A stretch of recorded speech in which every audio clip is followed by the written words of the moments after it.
देखिए ये बतख है जो 8 से 9 महीना से अंडा दे रहा है। अब बतख का शाइनिंग देखिए, अब बतख का क्वालिटी देखिए, कैसा ब्रीड हम यहाँ पे डाले थे।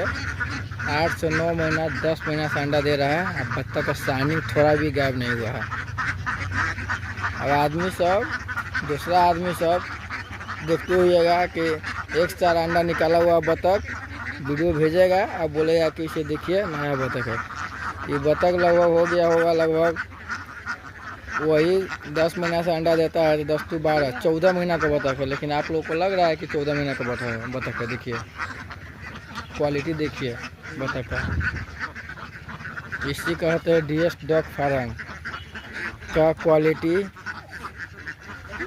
का डॉग। देखिए किसी को 12 बतख चाहिए तो संपर्क कर सकते हैं 62 0 25 875 डीएस डॉग फार्म सीतामढ़ी।